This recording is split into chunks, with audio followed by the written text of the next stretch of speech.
Tunadhaminiwa na Magnus Secondary School. Ni shule ya bweni na kutwa kwa kidato cha kwanza hadi cha 4.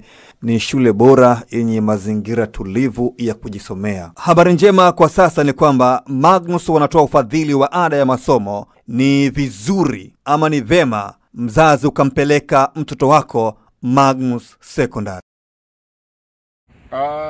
Siwezi nikasema ilikuwa ni sahihi au sio sahihi, lakini mimi kwangu ukiniuliza ni mapema sana. Yani manake ukija kaangalia unabadilisha mwalimu ukiwa ndani ya mashindano. Sasa inategemea na mwalimu atakaye kuja na wachezaji jinsi watakavyompokea. Sasa nasema kwangu mimi mwalimu Loman, kama Yanga wangekuwa na uvumilivu kidogo, wangesubiri basi angalau hii mechi ya marudiano na Silver Striker, pale ndo angeanza kufanya maamuzi yani. Lakini kwa sasa hivi yote kwa yote itategemea sasa wachezaji watayapokea hayo maamuzi vipi ya mabadiliko ya benchi la ufundi. Unazungumza kwamba Yanga wangengojea kwamba hali mechi ya pili ya marudiano, hauoni kana kwamba ingekuwa na athari kubwa kwa upande wao? Hapana, manake ujue bahati nzuri wachezaji wao wenyewe wameshajua kabisa kwamba wanahitajika kwenda kwenye group stage. Mechi ya kwanza wamepoteza, kwa maana hiyo watatakiwa kupambana ili kwenda kwenye group stage. Na ukija kaangalia kwa sasa hivi wachezaji wengi wameshalitambua kwamba tukicheza kwenye mashindano ya kimataifa na sisi soko letu linakuwa ni kubwa zaidi. Sasa nadhani ilikuwa ni kipindi cha kutulia na kuwatuliza wachezaji angalau kwenye hii mechi ya marudiano, na bahati nzuri hawajapoteza kwa magoli mengi, wamepoteza kwa goli moja. Sasa nadhani wangetulia, wangetengenezwa kisaikolojia ili wapambane katika mechi ya marudiano Benjamin Mkapa hapa wapate matokeo mazuri. Sasa ujue kwa sasa hivi kubadilisha ili benchi la ufundi itategemea wachezaji wameyapokea vipi haya maamuzi ya kubadilisha benchi la ufundi. Maanake ujue unabadilisha benchi la ufundi huwa kuna matokeo mawili. Kuna wachezaji wanakubaliana na kuna wachezaji hawakubaliani. Maanake kuna baadhi ya wachezaji walikuwa wameshajihakikishia kupata nafasi ya moja kwa moja, na kuna wale ambao walikuwa bado hawana nafasi ya moja kwa moja, wao watayapokea hayo maamuzi vizuri. Lakini sasa je, hao waliokuwa wameshajihakikishia nafasi ya moja kwa moja wanayapokeaje hayo maamuzi? Lakini ukiangalia kwamba kana kwamba kiwango cha kocha kuifundisha Young Africans kana kwamba kidogo, kwa sababu toka ujio wake Yanga haicheze vizuri licha kupata matokeo. Hiyo ujue mimi naweza nikasema ni kama kukosea, walishakosea viongozi yani. Chaguo labda wa kulifanya sahihi, lakini sasa pamoja wa kufanya chaguo sahihi leo mmemleta mwalimu ambaye anaifundisha club. Sasa ilichokuwa inatakiwa nadhani ni kumuondoa kwenye kipindi muafaka, sio kipindi kama hiki ambapo timu inatarajia ni kupambana kufa na kupona, kumwaga jasho na damu mechi ya marudiano kupata matokeo mazuri ili kwenda kwenye group stage. Sasa nadhani kama ni kosa lilishafanyika toka mwanzo kabisa kumleta huyu mwalimu.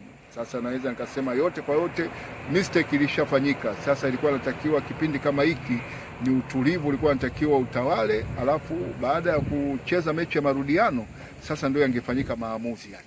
Kwa kiwalisia kwamba unaamini kwamba uongozi haukustahili kumfuta kazi kocha Romain Folz? Nadhani walikuwa wanatakiwa wangeachukua maamuzi baada ya game ya pili, mechi ya marudiano. Lakini yote kwa yote uweze ukajua yani, kama wachezaji wakikaa na viongozi wakikaa wakiwaambia sababu za kumfuta kazi mwalimu na wachezaji wakakubaliana nayo, nadhani kinachohitajika sasa ni wachezaji kujitoa angalau hii mechi ya marudiano kupata matokeo mazuri kwenda kwenye group stage. Na kwa jinsi ambavyo ulipomtazama tangu kujiunga kwa Young Africans, kocha Romain Folz ni kocha ambaye alistahili kuwepo kwenye kikosi hicho?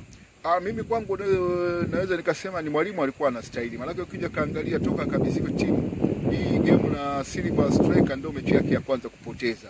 Sasa ujue na mpira ni process ya muda mrefu kidogo. Sasa ukija kaangalia nadhani mwalimu alikuwa ameshaanza kuitengeneza timu yake. Sasa ni muda ambao walikuwa wanatakiwa labda wamhukumu kwenye labda mechi hii ya marudiano na Silver Striker, au waangalia ni mwenendo wa timu utakapokwenda mpaka kwenye group stage. Sasa kumhukumu ujio kwa sasa hivi na kumuondoa, naweza nikasema kunaweza kuwa kuna faida au hasara ni kutokana na mechi ya pili na wachezaji watakavyoyachukua haya maamuzi ya kubadilisha mwalimu kwenye situation kama hiyo. Lakini kwa jinsi ambavyo walivyokuwa wanacheza Young Africans kwenye mechi zao mbalimbali, licha kupata ushindi, lakini mashabiki wamekuwa kilalama kwamba bwana kocha hafai. Kwa nini wewe unamkingia kifua huyo kocha?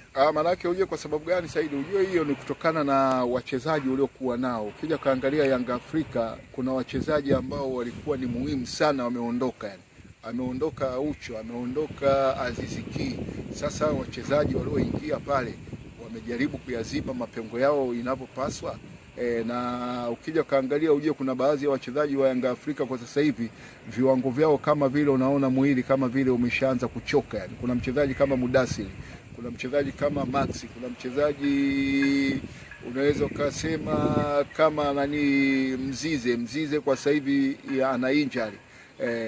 Kwa msimu uliokwisha baadhi ya wachezaji walikuwa wanakupa walikuwa na fomu ya 70 mpaka 80, lakini ukija kaangalia kwa msimu huu fomu yao kidogo imeshuka. Sasa haya maigizo mapya ulioyaleta, je, wamekuja kutibu tatizo lilokuwepo labda la Aucho kutokuwepo, la Aziz Ki kutokuwepo? Sasa inatakiwa vitu kama hivyo mviangalia ni kabla ya kuanza kuchukua maamuzi ya haraka. Maana ujue kuna baadhi ya wachezaji wamekuja, wachezaji wapya, lakini ukija kaangalia yani bado hawajaingia kwenye mfumo moja kwa moja yani kutokana na viwango vyao yani. Kwa shida ilikuwa ni nini kwa Young Africans?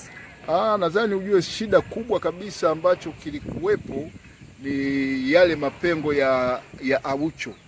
Hayakufanyiwa utafiti mzuri na Aziz Ki. Kuachana na wachezaji kama wale, nadhani viongozi walipaswa yani kuangalia yani kuleta wachezaji ambao wanakaribiana viwango na Aucho au Aziz Ki. Sasa kwa sasa hivi ukija kaangalia kama nafasi ile anaocheza aliyokuwa anacheza Aucho, sasa hivi Aziz ndo anachukua hiyo nafasi. Sasa ukija kaangalia mchezaji kama Kante, ukija kaangalia Dombia, ni wachezaji ambao ukija kaangalia hawakaribiani kabisa na viwango walivyokuwa navyo wakina Aziz Ki na Aucho yani. Sasa ni vitu ambavyo ilikuwa inatakiwa sasa hivi kuangalia tatizo lilianzia wapi na tatizo liko wapi, ili angalau watu wanapokwenda taratibu waangalie sasa katika dirisha dogo, labda tuangalie sasa ni wachezaji gani ambao wanaweza wakaja wakaiweka timu yetu kwenye shepu nzuri na kurudi kwenye fomu yake ya kawaida. Hauoni kana kwamba huenda pia mfumo wa kocha umesababisha hawa wachezaji kutoonekana vizuri? Hapana, yule mwalimu anatengeneza mfumo wake mazoezini kutokana na wachezaji aliokuwa nao. Sasa nadhani huenda wachezaji wengi mazoezini hawampi mwalimu kile kitu ambacho anakihitajika. Ndio maana ujue leo tunaona Azizi Ndambwile anaanza badala ya wachezaji ambao ukija kaangalia walikuja kutoka nje ambao tulikuwa tunaaminishwa kwamba ni wachezaji wanakuja wachezaji bora kabisa. Sasa ni vitu ambavyo naweza nikasema ni usajili na kwenyewe nadhani wakati mwingine haukuwa mzuri sana ni kutokana na wachezaji waliokuja. Okay, walisema kwamba wachezaji ambao wamesajiliwa kwa kipindi hiki si wachezaji wazuri ama kuziba nafasi kwa wale ambao wameondoka. Kwa wale wachezaji ambao waliondoka paka sasa hivi naweza nikasema pengo la Aucho bado halijazibwa, pengo la Aziz Ki bado halijazibwa yani kutokana na wachezaji ambao wamesajiliwa. Tuliaminishwa kwamba ni wachezaji bora, lakini kiuhalisia ni wachezaji wa kawaida sana.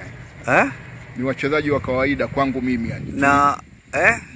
Kwangu mimi yani naweza nikasema ni wachezaji wa kawaida. Maana yake ukija kaangalia ujue kwa Aucho na Aziz Ki walipokuwa ulikuwa unaona kabisa timu ina balance fulani, lakini kwa sasa hivi ukija kaangalia ndio maana unaona yani mwalimu kwa sasa hivi anamwanzisha mchezaji kama Aziz Ndambwile yani, kitu ambacho tulikuwa tunategemea kwa wachezaji wa nje waliosajiliwa wanaweza wakaja wakaziba mapengo ya ardhi ya Aucho au Aziz Ki. Kwa hiyo hapo unaweza kalaumu uongozi.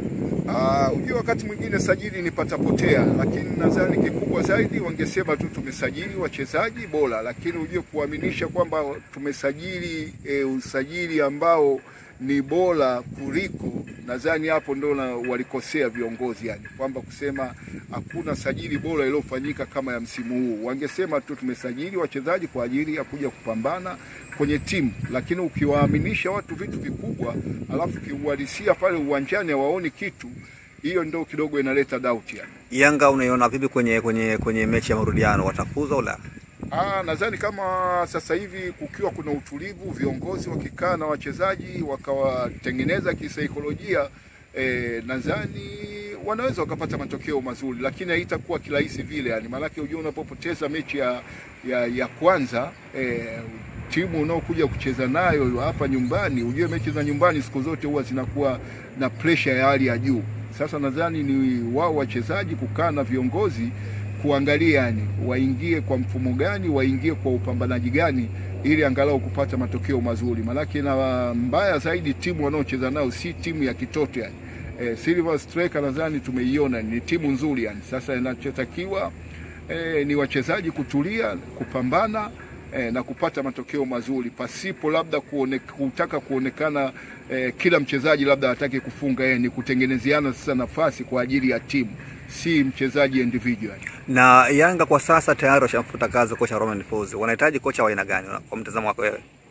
Mimi nadhani kwa sasa hivi inatakiwa Yanga Afrika watulie sana. Kama ni sasa hivi ni chaguo la mwalimu, waangalie CV ya mwalimu yani. Na timu ilipofikia sasa hivi waangalie hii timu ina malengo gani kwenye mashindano ya kimataifa. Tulete mwalimu wa aina gani yani. Maanake ukisema umlete sasa hivi mwalimu wa kuja kutengeneza CV Yanga Afrika pale, unaweza ukajikuta yani unafeli vile vile yani kama ulivyofeli kwenye chaguo la kwanza la mwalimu mliomfukuza. Usisahau kusubscribe kwenye YouTube Mwandike Digital.